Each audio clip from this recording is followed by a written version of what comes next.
Hello students, I am Vivek Kumar Mishra and I am your bio teacher. तो आज मैं आप लोगों को जो टॉपिक पढ़ाने जा रहा हूँ उसका नाम है ह्यूमन रेस्पिरेटरी सिस्टम। ओके, तो ये जो रेस्पिरेटरी सिस्टम है ये आप लोगों के एनसीईआरटी के बुक में breathing and exchange of gases chapter के अंडर में दिया हुआ है। तो सबसे पहले देखते हैं ब्रीदिंग क्या होता है। तो ब्रीदिंग जो है एक प्रोसेस है जिसमें कि एटमॉस्फेरिक एयर यानी कि O2 वो एक्सचेंज होती है जो हमारी बॉडी CO2 प्रोड्यूस करती है उससे। ओके, इसमें दो प्रोसेस होते हैं, एक होता है इनहेल और एक होता है एक्सहेल। इनहेल में क्या होता है, ऑक्सीजन हम इनहेल करते हैं, ऑक्सीजन हमारे बॉडी के अंदर में एंटर करती है, और एक्सहेल में जो भी बॉडी ने CO2 प्रोड्यूस किया हुआ है वो CO2 रिलीज आउट होता है। इस प्रोसेस को बोलते हैं एक्सहेल।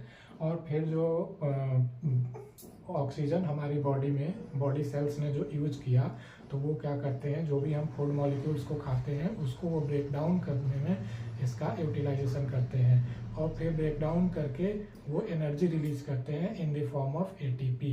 ओके, अब रेस्पिरेटरी सिस्टम, तो रेस्पिरेटरी सिस्टम में क्या होता है, काफ़ी सारे ऑर्गन्स इन्वॉल्व होते हैं। इसमें हम देखते हैं कौन कौन से हमारे ऑर्गन्स इन्वॉल्व हैं।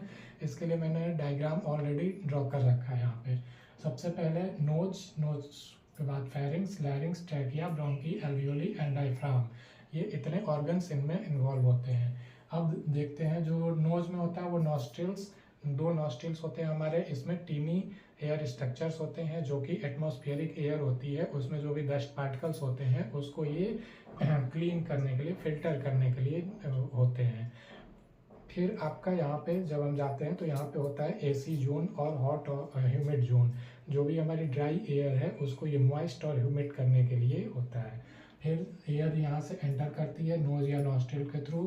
फिर ये फेरिंग्स, लैरिंग्स, लैरिंग्स को हम लोग साउंड बॉक्स भी बोलते हैं क्योंकि ये हमारे साउंड प्रोडक्शन में हेल्प करता है। फिर ये हमारे लैरिंग्स के बाद ये एयर जो है इन करेगी ट्रैकिया, ट्रैकिया के बाद हमारे दो लंग्स होते हैं, एक राइट साइड एक लेफ्ट साइड। ओके, फिर ये यहाँ पे आकर के ये डिवाइड हो जाती है, तो डिवाइड होती है इसको बोलते हैं ब्रोंकाई। फिर ब्रोंकी डिवाइड होकर के ब्रोंक्यूल्स में, फिर ब्रोंक्यूल्स का जो एंड होता है इसको ये टीनी सैक होते हैं, इसको बोलते हैं एल्वियोली। फिर एयर क्या करेगी यहाँ से ट्रैकिया, ट्रैकिया के बाद ब्रोंकाई, ब्रोंकाई के बाद ब्रोंक्यूल्स और इसके थ्रू होते हुए एल्वियोली तक आती है। फिर यहाँ पे ये नीचे एक मसल लगी होती है जिसको बोलते हैं डायफ्राम मसल। ये डायफ्राम मसल क्या करती है, ये फोर्स प्रोड्यूस करती है लंग्स के लिए, जिससे कि जो भी CO2 प्रोड्यूस हो रहा है वो CO2 हमारी बॉडी से रिलीज आउट हो सके। तो ये हो गया आपका पूरा respiration system. Okay, thanks for watching.